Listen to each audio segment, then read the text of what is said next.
Miren, el día de hoy se llevó a cabo en la Universidad Autónoma del Estado de México un foro bastante interesante sobre el tema del Poder Judicial. El tipejo ministro palero Arturo Saldívar estuvo ahí. El foro se realizó y participaron muchas personas, expertos, él como ministro de la Corte y muchas otras personas.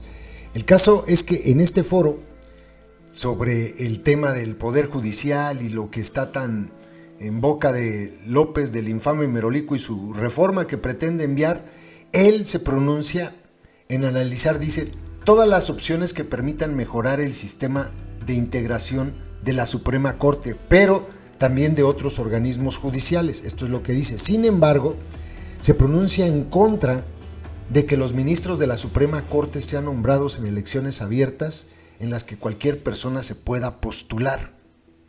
El foro se llamó Hacia una reforma nacional de justicia, y dijo el ministro palero de López que quizá tendría que ser un mecanismo de elección indirecta. Ahora les dejo el video. No podría ser una elección abierta en la que cualquier persona se pudiera inscribir para ser candidato a ministro o a ministra. Quizá tendría que ser una elección indirecta. Si esto fuera, ¿qué tipo de elección? ¿Con qué garantías? ¿Qué requisitos? O sea, hablando más de perfiles que de, obviamente, que de cuestiones partidistas. Y esto me parece muy lógico, muy lógico. Pero después apareció una doctora que se llama Andrea Pozas, que dijo que excepto, algo que hemos mencionado aquí, que excepto en Bolivia, en ninguna democracia del mundo los integrantes del máximo tribunal se escogen en comicios, o sea, en elecciones. Dijo que los jueces y árbitros no deben ser parte de los partidos para garantizar esa independencia, y cuestionó que esta independencia se pueda lograr mediante elecciones porque se impondría la lógica electoral. Y tiene razón. Dijo algo interesante, dice, desde la antigua Grecia se considera que para ganar elecciones hay que llamar la atención, y consideró que sería poco realista esperar que los partidos políticos no se inmiscuyan en una eventual elección de ministros. Dijo que si los ministros son parte o le deben su cargo a un partido, no se va a cumplir el objetivo de tener árbitros imparciales, lo que es obviamente esencial si se pretende algún día llegar a la democracia. Yo les voy a dejar la participación de ella y también luego la parte que dijo el palero Saldívar sobre esto de que pues, los jueces no pueden ser nombrados en elecciones abiertas. Eso es una locura. Esto del tema de Bolivia, que ya les había comentado, y al que se refiere la doctora Andrea Pozas, yo les había dicho que incluso ahora Bolivia están buscando la forma de regresar a un modelo diferente, salirse de eso, porque ya se dieron cuenta que no funciona. Ahora están buscando regresar al método que tenían antes, porque no funciona. En ningún lugar del mundo los jueces se eligen por elección abierta. Los jueces de la Suprema Corte, a eso nos referimos. Hay jueces en Estados Unidos, y ahorita les voy a comentar eso, que sí se eligen por voto directo de los ciudadanos. Y aquí les voy a recordar algo antes de ponerles ya los videos. Una ministra palera de López, o sea, no lo dijo los ministros que votan en contra de lo que López dice, sino Loretta Ortiz, bastante arrastrada, bastante palera, en la Feria del Libro en Guadalajara del año pasado, se habló de este tema también. Y ella dijo que tuvo la experiencia de platicar con un juez de Estados Unidos. Abran las orejas, atolizados, abran las orejas. Platicó con un juez de Estados Unidos que había sentenciado a muerte a un mexicano. Y le dijo que por qué lo había sentenciado a muerte. Le preguntaba. Después se descubrió que esta persona ni siquiera había participado en el delito que le estaban imputando. Salieron las pruebas que lo exculpaban completamente, pero este juez ya lo había sentenciado a muerte. Y Loretta Ortiz dice que el juez le respondió que lo hizo porque iba a haber elecciones y era algo que pedía la ciudadanía. Entonces, su decisión de la justicia fue con base al pensamiento electoral, a la idea electoral, al tema electorero. Es muy grave. Conste que esta experiencia la compartió la ministra Palera de López. Y conste que también este otro ministro palero de López, el arrastrado Arturo Saldívar, tampoco está de acuerdo, y eso por aquí ya lo tenemos en un video cortito, aquí lo subimos, ya lo había dicho, tampoco está de acuerdo con que se elijan los jueces por medio de voto popular. Es una tontería, no ocurre en ningún lugar del mundo, solamente en la cabeza del anélido de la presidencia, pero porque sabemos que en lugar de neuronas, pues lo más seguro es que tenga excretas. Les dejo los dos videos. Entonces, ¿qué se busca? Se busca analizar si dentro de estas alternativas puede ser una plausible someter a voto popular los nombramientos de los ministros y ministras de la Corte. Si esto fuera así, ¿qué sistema sería el adecuado? Obviamente, desde mi punto de vista, no podría ser una elección abierta en que cualquier persona se puede inscribir para ser candidato a ministra o a ministro. Quizás tendría que ser una elección indirecta. Si esto fuera, ¿qué tipo de elección? ¿Con qué garantías? ¿Con qué requisitos? Y también habría que analizar, ¿esto debe ser solo para ministras y ministros? ¿También para magistrados y magistradas del Tribunal Electoral? ¿Para consejeros y consejeras de la Judicatura Federal? ¿Para todos los jueces y juezas del país? Este es un debate sumamente interesante, que tenemos que acometerlo, como cualquier otro, con apertura de criterio, no con prejuicios preconcebidos, sino analizar. Si tuviéramos un sistema ideal, pues no tendríamos que estar discutiendo. Lo cierto es que al final todos los sistemas son falibles porque los seres humanos somos falibles. La pregunta que hoy nos reúne es cómo podemos hacer más democrático a nuestro Poder Judicial Federal. La respuesta que daré a esta pregunta, y de la que quisiera convencerles, se divide en dos partes.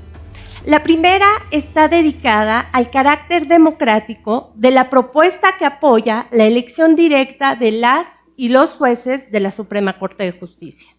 Y la segunda parte la dedicaré a considerar otras dos propuestas. Iniciemos por el hecho que a primera vista puede parecer paradójico. ¿Por qué todas las democracias del mundo, las decenas y decenas de democracias que están en América, en Europa, en Asia y en África, ninguna, excepto Bolivia, elige por voto directo de la ciudadanía a las y los jueces de su máximo tribunal constitucional, el equivalente a nuestra Suprema Corte de Justicia? Para entender las razones detrás de este hecho, tenemos que recordar que el cimiento de la democracia es la soberanía popular. Esto es, que el pueblo, no el gobierno, es la autoridad última. Cuando surgieron las primeras revoluciones democráticas en los siglos XVIII y XIX, el pueblo se levantó contra los regímenes en los que el gobierno, esto es, el rey y el parlamento colonialista, eran los soberanos. Las revoluciones democráticas defendieron que el gobierno no es el soberano, que el poder del gobierno, el de todas y todos los políticos, es delegado, constituido por el pueblo, y es el pueblo a quien pertenece el poder constituyente. Así, la Constitución tiene las reglas del juego democrático que las y los políticos deben de seguir. Ahora bien, como nos dicen los textos clásicos, no hay que ser ingenuos. Hay una verdad que todos los que hemos estudiado a las y los líderes políticos sabemos desde la antigüedad, y es una verdad que también ustedes saben. Todas y todos los políticos, a todos les gusta el poder. Por eso son políticos. Por supuesto, hay políticos más corruptos, menos corruptos, políticos de izquierda y de derecha, políticos más o menos entretenidos. Pero no hay políticos que no busquen el poder, pues como no hay influencers que no busquen la fama. Entonces, sigue este argumento clásico, tenemos un problema. Las y los ciudadanos tenemos vidas muy ocupadas. Trabajamos, cuidamos a nuestras hijas y a nuestros hijos y estamos corriendo siempre. Por eso les delegamos a nuestros representantes, los políticos electos, el poder para gobernarnos y les damos las reglas que deben de seguir la Constitución. Pero la Constitución es solo un conjunto de hojas de papel. que es muy fácil de ignorar por personas que tienen poder político. Si los políticos pueden brincarse la Constitución, si los legisladores pueden hacer leyes ordinarias que violen las normas constitucionales, si el presidente en turno del partido que sea puede cambiar o ignorar las reglas democráticas, entonces el gobierno es el soberano real. Si el gobierno puede violar la Constitución, entonces el gobierno suplanta al pueblo. Pero solo hay soberanía popular cuando la Constitución es suprema. Para que las reglas de juego democrático se sigan, necesitamos un árbitro, un juez que pite cuando una falta constitucional ha sido cometida. Pero claro, como el árbitro en cualquier partido de fútbol no puede ser miembro ni seguidor de ninguno de los equipos, las y los jueces no deben de ser miembros ni inconstitucionales de ninguno de los partidos políticos que están compitiendo para ganar el juego democrático. Por eso, la independencia judicial es considerada en todo el mundo como necesaria para la democracia. El siguiente paso es claro. Tenemos que responder a la pregunta: ¿cómo podemos diseñar una forma de selección de jueces que garantice la independencia judicial de cara a los políticos y sus partidos?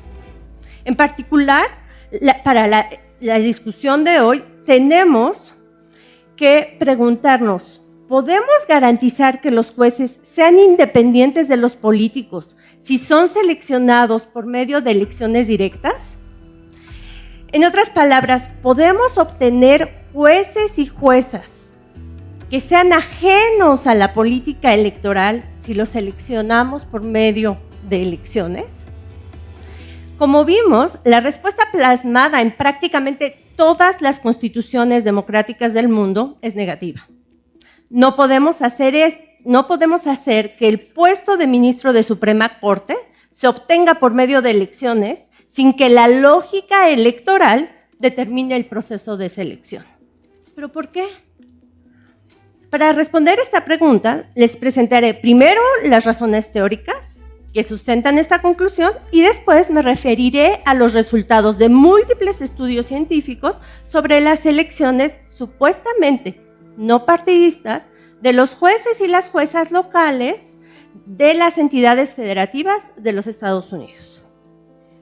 Como saben, los orígenes de la democracia se encuentran en Grecia clásica.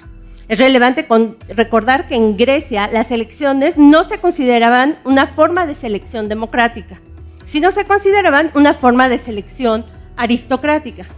Y es que para ganar elecciones hay que sobresalir entre los demás. Quienes ganan millones de votos tienen algo que los demás no tenemos, algo que las hace especiales o los hace especiales. Son entretenidos, carismáticos, parecen más sinceros, hacen que confiemos en ellos. ¿Por qué votas por un candidato o candidata a presidente? Porque es especial, porque te convence, porque te da algo que los otros no te dan. Pero, razonaban los griegos, por ello, en las elecciones no todos tenemos las mismas posibilidades de ganar. Las elecciones no son equitativas para los candidatos. Por eso, en Grecia se consideraba que el método más democrático era una rifa al azar. Así, todos los ciudadanos tenían la misma oportunidad de ser seleccionados. Para ganar elecciones en un país como el nuestro, de 130 millones de habitantes, hay que llamar mucho la atención. Hay que darnos a conocer. Las y los mexicanos trabajamos mucho, no tenemos ni el tiempo ni los medios para conocer y evaluar a todas las personas que quieren llegar a cada uno de los puestos públicos de nuestro país. ¿Cuántos de ustedes realmente se saben el nombre de su diputada o su diputado? Incluso si votaron por él o por ella. Entonces, si no tenemos ni el tiempo ni los medios para conocer y evaluar a quienes nos gobiernan, ¿cómo decidimos por quién votar? ¿Cómo se dan a conocer los candidatos a puestos de elección popular? ¿Cómo funciona la política electoral? La respuesta es clara. Los y las políticas se agregan en partidos políticos que tienen los recursos y la forma de atraer nuestra atención. La selección por elecciones es intrínsecamente una selección partidista. Pero, me podrían decir, podemos hacer que las elecciones de los ministros y las ministras de la Corte sean apartidistas. Podemos escribir reglas que prohíban que los candidatos a ministros de la Corte sean o hayan sido miembros de un partido político. Podemos prohibir también que sean postulados por integrantes del gobierno, de los partidos políticos o de grupos de interés. Más aún, podemos prohibir que todas las aspirantes y los aspirantes hagan campaña. Les podemos negar el financiamiento público y prohibir el financiamiento privado. Por supuesto, podemos escribir una ley que incluya todas estas prohibiciones, como hemos escrito leyes que prohíben que los políticos roben. Pero la pregunta importante es, ¿sería una ley como esta eficaz? ¿Serviría? ¿Podemos garantizar que las y los candidatos a la Suprema Corte no sean identificados con ningún partido político? ¿Podría una buena abogada que la conocen solo en su casa ganar una elección nacional sin el respaldo de ningún partido político, de ningún político, de ningún grupo de poder? Y sobre todo, ¿podríamos garantizar que la o el presidente y todos los políticos del gobierno y de la oposición no intenten influenciar las elecciones tan importantes como son las elecciones de la Suprema Corte? Considero que sería muy poco realista pensar que esto podría ocurrir, y menos aún en un contexto de creciente polarización política, es decir, un contexto en el que las y los políticos se odian cada vez más y que sienten que se juegan todo en cada elección. En un contexto así, las y los políticos tendrían que ser santos para no tratar de partidizar las elecciones de la Suprema Corte de Justicia. Con una corte totalmente partidizada, no habría árbitro que pitara cuando el gobierno violara las normas del juego democrático, porque en los hechos la Corte se identificaría con un partido político. Le irían, por así decirlo, a uno de los equipos que compiten por el juego democrático. Como todas y todos los futboleros sabemos, los árbitros caen mal, sobre todo cuando le marcan una falta a nuestro equipo. Pero si los árbitros pertenecieran a nuestro equipo, el fútbol no tendría sentido. De igual manera, si los gobernantes pudieran violar sistemáticamente la Constitución, en los hechos la soberanía les pertenecería y el juego democrático pues también perdería sentido. Para cerrar esta parte, quiero decirles que existen múltiples investigaciones serias que apoyan con evidencia empírica este argumento. En los Estados Unidos existen 39 entidades federativas que utilizan elecciones para elegir o retener a los jueces locales. Algunas de estas elecciones son no partidistas. En ellas, los partidos políticos no tienen ningún papel formal y las y los candidatos no son identificados formalmente con ningún partido. Múltiples investigaciones empíricas han demostrado que en un contexto de polarización como el nuestro y el norteamericano, por supuesto, la supuesta falta de partidización de los jueces en los hechos no se da. Las leyes que prohíben la partidización de estas elecciones en realidad no se cumplen. Hay muchos ejemplos con unas grandes bases de datos que muestran que en las elecciones no partidistas en los Estados Unidos, en los hechos, realmente hay muchísima partidización y que los políticos siempre se meten. Para cerrar muy rápidamente, quiero decirles que dado que la democratización del Poder Judicial no se puede dar por la elección directa, ¿eso quiere decir que no podemos democratizar más a nuestro Poder Judicial? Y mi respuesta es no, hay mucho que hacer para democratizar a nuestro Poder Judicial. En primer lugar, y esto es muy importante, en nuestro país la justicia constitucional tiene que ser mucho más abierta. es muy difícil llegar a la justicia constitucional. Solo tenemos el amparo, y el amparo es caro, es tardado y es muy complicado. Las otras dos formas de acceder a la justicia constitucional están solamente en las manos de las y los políticos. Para realmente democratizar, deberíamos de abrir las puertas de la justicia constitucional a todas y todos los mexicanos. Tendríamos que hacer algo parecido a lo que tienen en Colombia, una tutela, en donde todos y cada uno de los colombianos y colombianas pueden interponer una demanda cuando sus derechos son violados. Y los jueces y las juezas tienen solo 10 días para resolver estas tutelas. Esto, el acceso es muy importante porque las cortes solo deciden los casos que les llegan. No pueden decidir casos que no les llegan. En fin, yo dejaría aquí mi intervención. Tengo varias otras propuestas que tienen sobre todo que ver con el intercambio entre la población y las cortes, pero lo podemos dejar para las preguntas. Muchísimas gracias.